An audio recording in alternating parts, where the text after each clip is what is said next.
خبروں کی تفصیلات کی جانب بڑھتے ہیں۔ سب سے پہلے اہم خبر آپ کو دیں کہ آرٹیکل 63A کی تشریح کا معاملہ سپریم کورٹ میں صدارتی ریفرنس اور وزیر اعظم عمران خان کے خلاف عدم اعتماد سے متعلق درخواست پر سماعت آج ہوگی۔ درخواست سپریم کورٹ بار کی جانب سے دائر کی گئی۔ چیف جسٹس امرتا بندیال کی سربراہی میں لارجر بینچ دوپہر 1 بجے سماعت کرے گا۔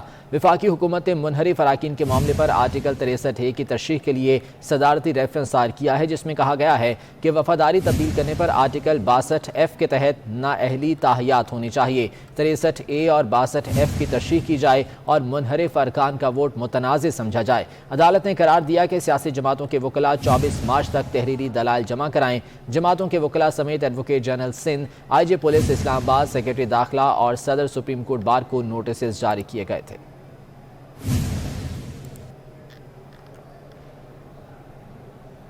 ٹائٹینک ڈوب رہا ہو تو جو بچ سکے وہ نکل جاتا ہے۔ ریکارڈ ضائع کرنے کی وجہ اس پر عمران خان کی انگلیوں کے نشان ہیں۔ عثمان بزدار کا ریموٹ عمران خان کے پاس تھا۔ نون لیگ کے رہنما خرم دستگیر کی 24 نیوز کے پروگرام گونج میں گفتگو، کہا عمران خان کے پاس کھوکھلا اعتماد ہے۔ امید ہے کاف لیگ اور ایم کیو ایم اپوزیشن کے حق میں فیصلہ کریں گے۔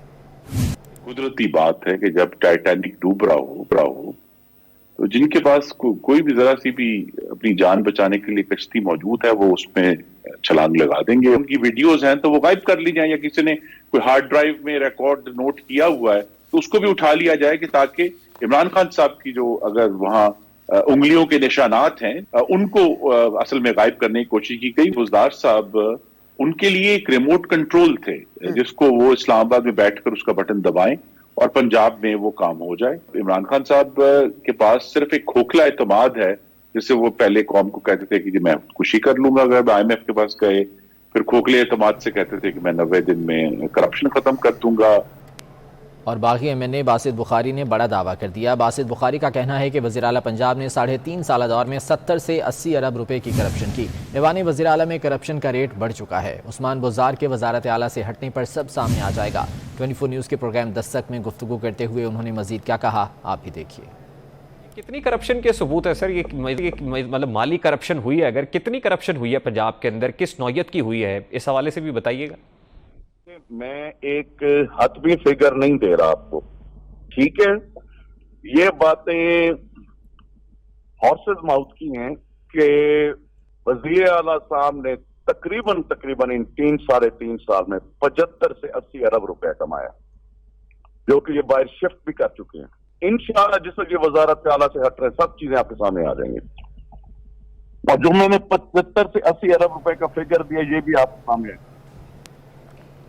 اسپیکر قومی اسمبلی اسد کیسر کہتے ہیں کہ پاکستان کی قومی اسمبلی کا نگران ہونے کے ناطے وہ اپنی آئینی ذمہ داریاں پوری کریں گے۔ آئین کے آرٹیکل 95 اور قومی اسمبلی 2007 کے قواعد و ضوابط کے اصول 37 کے مطابق آگے بڑھائیں گے۔ آئین پاکستان کے شق 95 میں وزیر اعظم کے خلاف تحریک عدم اعتماد کا طریقہ کار کچھ یوں ہے۔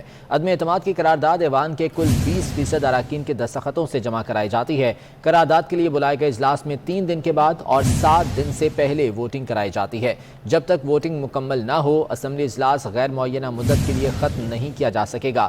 ووٹنگ کا طریقہ کار ڈویژن کے ذریعے ہوگا، جس میں وزیر اعظم کے حق میں اور مخالفت میں ووٹ کرنے والے اراکین اپنا نام اور حلقہ نمبر اسمبلی سٹاف کو درج کراتے ہیں اور پھر مختص گیلری میں جاتے ہیں۔ یہ خفیہ ووٹنگ نہیں ہوتی۔ اس حوالے سے قواعد و ضوابط خاموش ہیں کہ عدم اعتماد کی قرارداد پر اسمبلی کا اجلاس کتنے دن کے اندر بلایا جانا ضروری ہے۔ انشاءاللہ شہباز شریف کا نام لیتے لیتے گھر جاؤ گے۔ عمران وہ کپتان ہے جو تینوں وکٹیں اکھاڑ کر گھر لے جانا چاہتا ہے۔ نون لیگ کی ترجمان مریم اورنگزیب کا وزیر اعظم کے بیان پر رد عمل، کہا عمران صاحب آپ کا آخری کارڈ اور سرپرائز آپ کا استعفیٰ ہے۔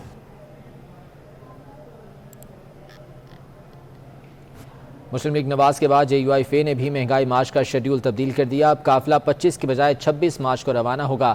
ترجمان جے یو آئی فے کے مطابق مولانا فضل الرحمان کا قافلہ 25 کی بجائے 26 کو روانہ ہوگا، جبکہ صوبہ سندھ، بلوچستان اور کے پی کے قافلے صوبائی قیادت کی ہدایات کے مطابق روانہ ہوں گے۔ تمام قافلے 26 مارچ کی شام اسلام آباد میں داخل ہوں گے اور سری نگر ہائی وے پر پڑاؤ پڑے گا۔ پی ٹی ایم کے سربراہ مولانا فضل الرحمان کے لیے خصوصی کنٹینر تیار کر دیا گیا۔ کنٹینر میں آرام کے لیے کمرہ بھی بنایا گیا ہے۔ کنٹینر کے اندر واش روم سمیت دیگر سہولیات بھی مہیا ہوں گی۔ پی ٹی ایم کے سربراہ مولانا فضل الرحمان لانگ مارچ کے لیے تیار ہیں اور ان کے لیے خصوصی کنٹینر بھی تیار کر دیا گیا ہے۔ کنٹینر میں آرام کے لیے کمرہ بھی بنایا گیا ہے، جبکہ کنٹینر کے اندر واش روم سمیت دیگر سہولیات بھی موجود ہوں گی۔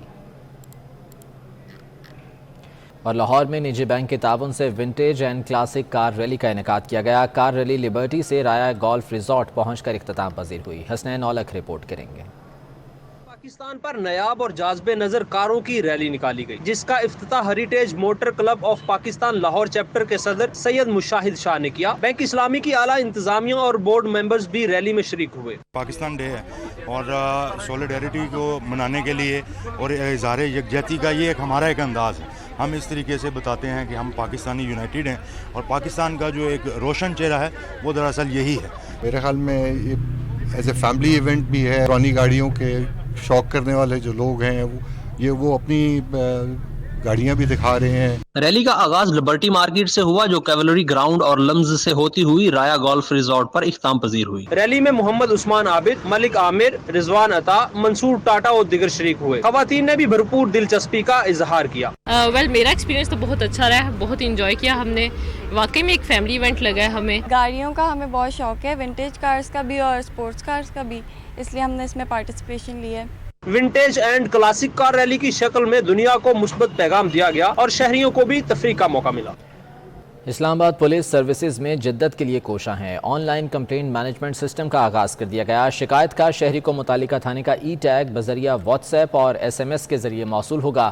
آئی جی اسلام آباد احسن یونس کہتے ہیں کہ شہری تھانے جائے بغیر گھر بیٹھے اپنی شکایات درج کرا سکتے ہیں۔